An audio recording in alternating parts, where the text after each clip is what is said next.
وبحمده سبحان الله وبحمده سبحان الله وبحمده سبحان الله وبحمده سبحان الله وبحمده سبحان الله وبحمده سبحان الله وبحمده سبحان الله وبحمده سبحان الله وبحمده سبحان الله وبحمده. مني بقى تقول الكلام سبحان الله وبحمده سبحان الله وبحمده سبحان الله وبحمده سبحان الله وبحمده سبحان الله وبحمده سبحان الله وبحمده سبحان الله وبحمده سبحان الله وبحمده سبحان الله وبحمده سبحان الله وبحمده سبحان الله وبحمده سبحان الله وبحمده سبحان الله وبحمده سبحان الله وبحمده سبحان الله وبحمده سبحان الله وبحمده. السلام عليكم أحلى متابعين، يا رب دايما تكونوا بخير وبسلام. اللهم صل وسلم وبارك عليك حبيبي يا رسول الله. أسماء وتجربتي بنفسي. تعالوا النهارده عملنا مشروع جديد، حضانة رياض أطفال.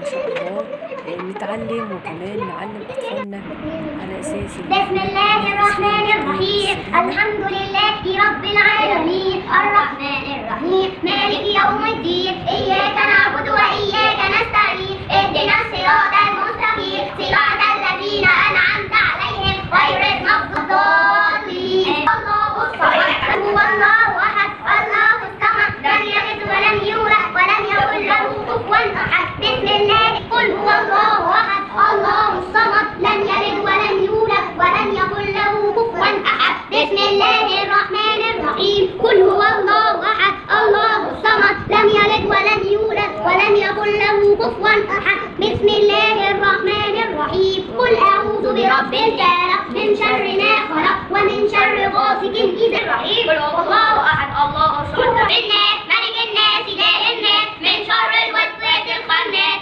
الذي يوسوس في صدور الناس من الجنة والناس. بسم الله الرحمن الرحيم قل أعوذ برب الناس من شر الوسواس الخناس الذي يوسوس في صدور الناس من الجنة والناس. بسم الله الرحمن الرحيم قل أعوذ برب الناس ملك الناس إله الناس من شر الوسواس الخناس الذي يوسوس في صدور الناس من الجنة والناس. بسم الله الذي لا يضر مع اسمه شيء في الأرض ويضر مع.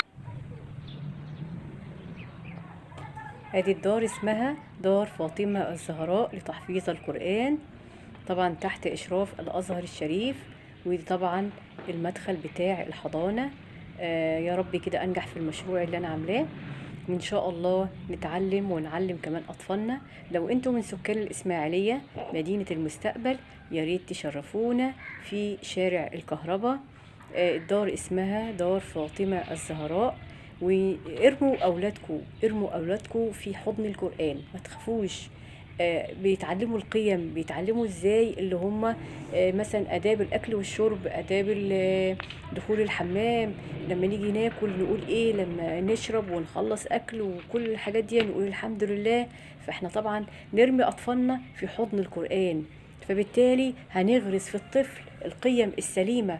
وبعد كده احنا طبعا بناخد الطفل من عند 3 سنين لحد 6 سنين، فبيجي يدخل المدرسة فعارف كل الحاجات دي، فهتكون بالنسبة له سهلة.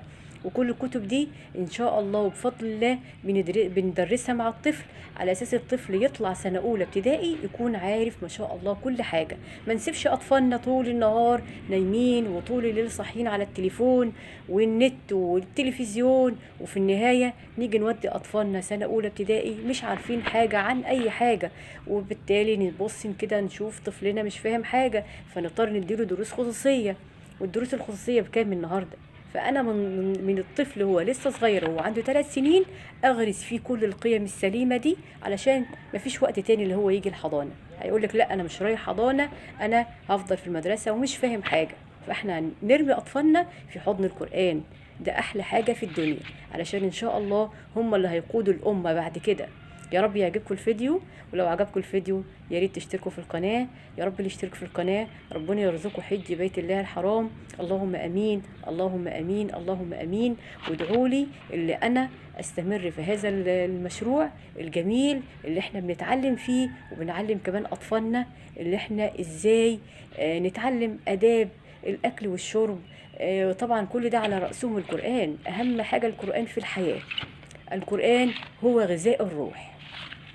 والكتاب طبعا تحفة الأطفال.